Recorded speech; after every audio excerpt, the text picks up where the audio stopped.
What gives a bodybuilding movement all its glory and make it godlike, to where there's all kinds of debate and controversy about it going forward? I think it has a lot to do with who backs it, who claim they did it for this claim, for this reason. And looking back, there is no other movement that's done this quite like the pullover. Two amazing people have touted this as the greatest movement to complete their upper body physique. Number one, of course, being the greatest of all time, the Austrian oak, Arnold Schwarzenegger. Claimed, swore by, pullovers multiple times a week, high reps. Loved them. Who was number two? Why, of course, Dorian Yates, promoting the Nautilus pullover machine, which I believe these two movements do two different things in the human body. We're going to go over that in this video. If pullovers are right for you, which one should you do? And I'm going to give you some of my form tips and run you through on how I do them as well. So what is this movement actually training? Okay, we all deal with movement patterns when we're training. So this movement pattern is shoulder extension, okay? Shoulder extension. Believe it or not, your arms going behind you is extending, and your arms going up is flexion. So this is flexing your humerus, and this is extending it, okay? So what we're dealing with is a movement that extends your humerus and shoulders, all right? So by doing that, the main movers of that is going to be your back and lats, okay? Now, your chest does not do that primarily. So I don't believe pullovers hit your pecs. Now, we all know back in the day, this entire region of your body was called your chest. So when we look back in textbooks and old bodybuilders claiming that pullovers build your chest, I'm thinking they meant your entire chest and back girdle. Okay, that's my theory. Okay, I could be completely wrong. Now, what Nautilus did when making the pullover machine, so this type of machine, which is doing that same motion, right? Without the arms being straight, you could have your arms like this and come down like that. What he did was he made a cam in that machine, the pivot points. When you go down, it's easier. He designed the machine so the strength curve worked with your body, okay? So it made this motion work with the strength curve of your body sitting in this position doing a shoulder extension, okay? Now with a dumbbell with free weights, the hardest part of the movement is back here, right? But we want tension on the lats. So the hardest part of the movement, in theory, should be in this position here, okay, when you're doing the shoulder extension.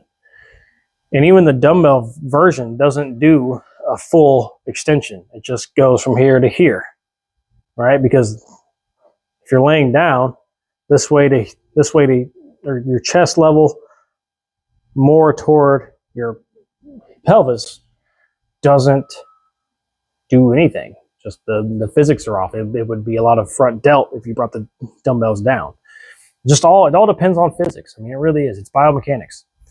So those two movements are two completely different things. They work two different areas of the body and stress different joints, and there's different forces at play on both of those, okay? It's also an isolation move. And every isolation move is a derivative of a compound movement, okay? So a little brain test for us here. If we wanted to train shoulder extension in the best way possible, what kind of movement would we do?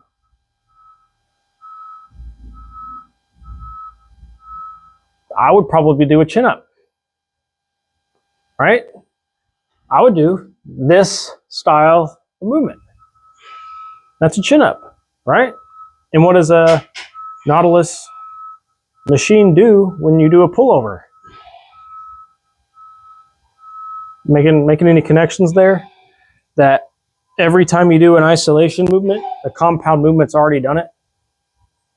Okay? Now, I'm not saying one is better than the other. They all have their context. You can plug them in. I do everything. The Nautilus version of the pullover isn't really going to hit your chest at all. Not one bit. Because your chest has to bring the humerus forward and down slightly, right? So no part of doing pullovers does that motion. I mean, coming down a little bit, but I don't think it's gonna work the way we think it's gonna work.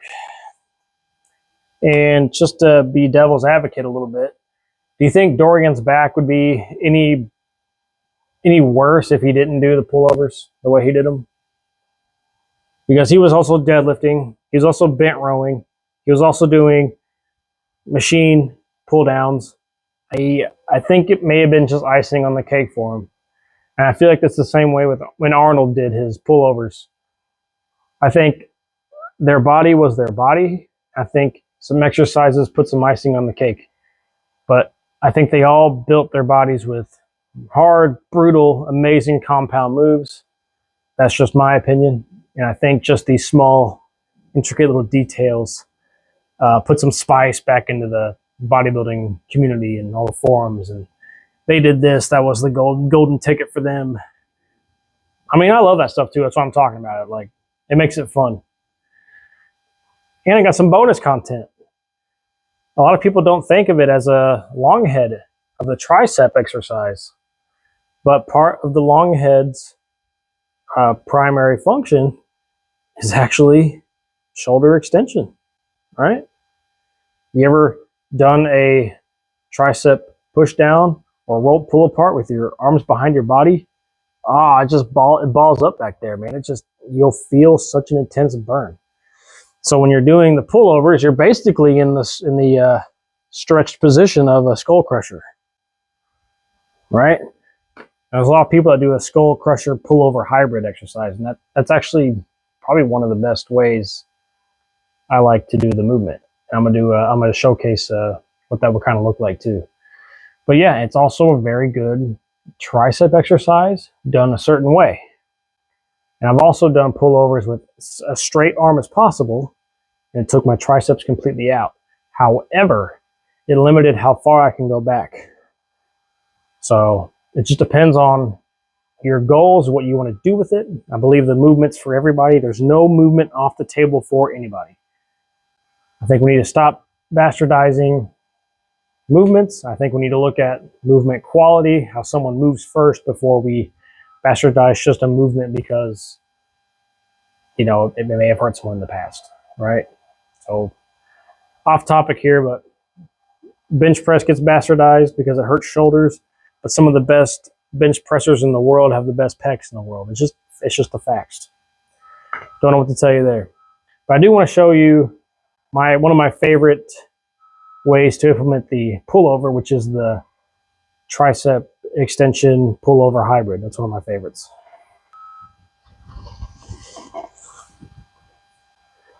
So you're doing two things at once here. You're getting the shoulder flexion here, right? At the top here, you're getting shoulder extension. At the bottom here, you're getting the stretch on the long head, and then you're contracting your triceps as well. So it turns the pullover into a really feel-good compound movement for me. So this is my favorite way to train it because I can hit the stretch of the lat, and I can really stretch and contract my triceps too. And it feels like a passive movement, like it's not brutally hard. I can just get reps in, stretch out.